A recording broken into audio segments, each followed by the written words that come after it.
Do you think you get put in a box? Yeah, a little absolutely, bit. Absolutely. I constantly get asked, especially in the first term, are you more like Laura Bush or are you more like Hillary Clinton? And I'm like, is that it? That's all those are the two choices. And you had that everyone said, that the reporters said, or are you Hillary Clinton or Barbara Bush? That's right. And I always just said, well, I think I'll be Laura Bush. I knew Laura Bush pretty well. A great moment there. First Ladies Michelle Obama and Laura Bush with our own Cokie Roberts. We'll talk about that in a bit. But first, our roundtable is here. Cokie, of course. George is back. With us also Democratic strategist Donna Brazile and ABC's political director Rick Klein. Thank you all. George, the real big political story this week was a significant setback for the White House on the health care law. They are delaying the implementation of the employer mandate that requires all companies over 50 employees to provide health care. How big a setback? What's going on? They're changing the law. We have a Treasury Secretary. We have 3 Deputy Treasury Secretaries, underneath whom there are 12 Assistant Secretaries. Late Tuesday afternoon, they sent out one of the 12. Didn't send him out. He did it on a web posting that said, by the way, the law passed by Congress that makes no provision for waiving this shall be waived. By the way, they did this while the entire White House press corps was on a plane from Tanzania on a 20-hour flight. But anyway. Here is the problem. In addition to the fact that Obamacare is hideously complicated Rube Goldberg contraction, beyond that, it puts in place perverse incentives. The employer mandate says if you have 50 or more full-time employees, and until Congress changes this, which it will, it defines full-time employees as 30 hours a week, you have to pay a substantial sum for each of their health care. Now, the employers, not being dummies, have said, well, let's have fewer employees and make many of the employees we have part-time employees. Working 29 and a half hours. Well, the Obamacare requires for it to work mass irrationality, both on the part of employers to ignore that incentive, and on the part of young people who are supposed to pay 3, 4, 5 times more for health insurance than it would cost them to just pay the fine and ignore it. Now, Donna, a lot on the left were unhappy with this. I mean, a lot of progressives said, you know, why are we letting employers off the hook? Well, first of all, as Mark Twain once said, the death of Obamacare is greatly exaggerated.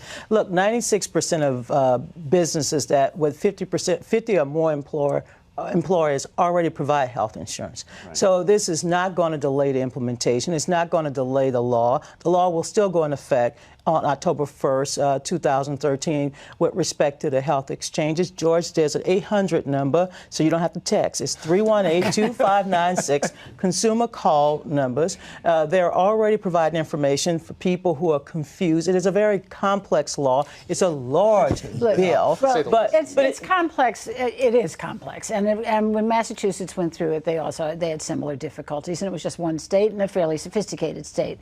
But look, this works for the president in the long run politically, even though he's going to take a lot of flack on it right now, because it delays implementation until after 2014, and of the parts that people are most upset about, and then there is an intervening election, as they say. So that is helpful to him.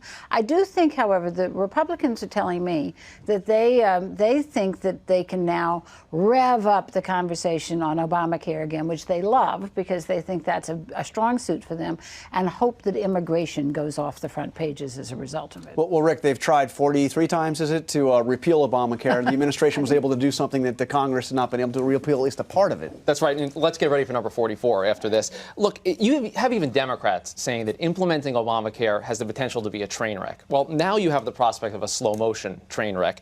And here's the thing about this particular provision. This affects thousands of workers, maybe, not the millions of workers who are going to be impacted over the long haul on this. So if you couldn't even get this piece of it right after a 3-year ramp-up period, you're saying you need another year and a half just to put in this tiny slice of Obamacare? Oh, but it's not a tiny slice. This is huge. I mean, employer mandates are by far the toughest part of it. It's the toughest to implement, but it's by no means the most complicated in terms of getting individuals involved. But it was going to affect more, every employer because the paperwork requirements. Right, and who is enforcing it? That's the other big question. And at the moment, apparently, nobody. It's self-reported.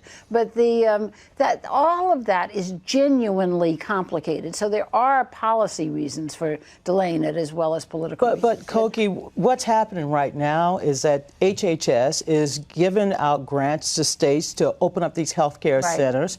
The individual mandate provisions will still be in effect. Young people will continue to sign up.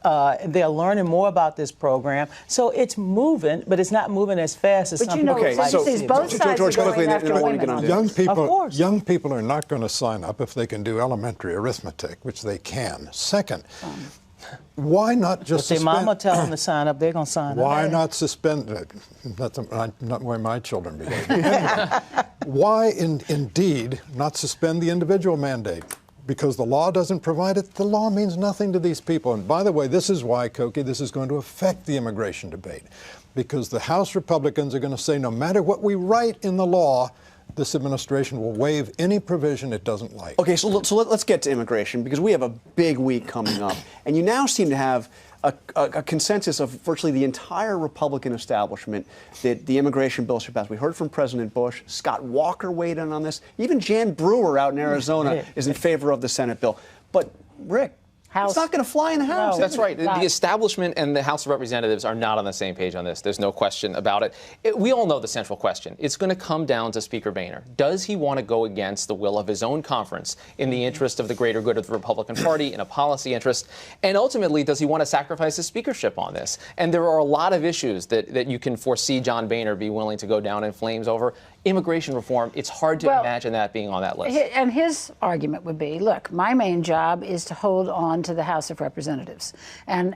And the Republican establishment, whatever that is, does certainly want to hold on to the House of Representatives. Without it, they would be powerless in Washington right now. And so if Boehner's calculation is that the only way that you can do that is to sink this bill if it has legalization in it, then that's what's going to happen. But they're getting pressure from the business community, the Chamber of Commerce, the clergy, evangelicals, and Majority Leader Cantor said that they're going to do a piecemeal approach. They're going to look at what the Homeland Security Committee and Judiciary Committee passed and try to come up with a bigger and better border security They're going to try to package. do everything except for citizenship. But they can. That's right. Now, but tell me, the White House doesn't sign a bill that doesn't have a path to citizenship. Absolutely. In the Senate, Democrats and the Republicans, I mean, we have a bipartisan model that passed in the Senate that the House should take up, but they're not. What the Democrats in the House will do is go after 24 to 25 Republicans to see if they can get them to support a more moderate package and not the extreme package. George, you're shaking your head. The number of Republicans who might lose their seats because they oppose this immigration bill is vanishingly small. It's just not going to happen that way. Furthermore, don't look at July, look at August. 4 Augusts ago, Congress was in the midst of another comprehensive reform, that time of health care. The Republicans went home and the Democrats went home and held town meetings, and uproar broke out. And when they go home this August, the Republicans are going to go to their town hall before meeting. they go home. Well, I don't think Right. July. They're coming. Right. They have a big conference on the 10th, which is just in a couple of days, and they'll decide that then. Cokie, I want to move on to the extraordinary interview you had with First Ladies Michelle Obama and Laura Bush. And I've got to say, these two really genuinely seem to like each other. Take a listen. Tell us why. Why was this important to you to come and have this conversation? It's because I like this woman. So that was a moment. That was quite a nice moment. And it seemed genuine. You wrote the book on First Ladies. Well, so what did you literally? So what did you learn? Michelle Obama wanted to be there and have a conversation with Laura Bush. She did not want to make a speech. She could have taken over that conference that the Bushes had set up. It was a First Ladies of Africa summit. And if she had come in and made a speech, she would have gotten all the headlines. And instead, she wanted to have a conversation with Mrs. Bush and just talk about what it's like to be a First Lady and to exercise the power of the First Lady.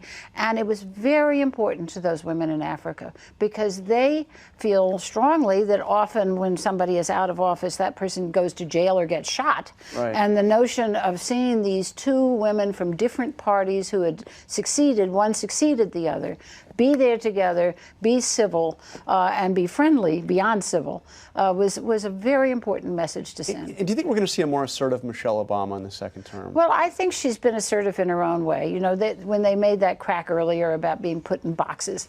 You know, that's true. And everybody says, oh, well, she's just doing these namby-pamby things. What she's doing is very significant. All right. Thank you very much, Cokie, Rick, Donna, George. Appreciate it.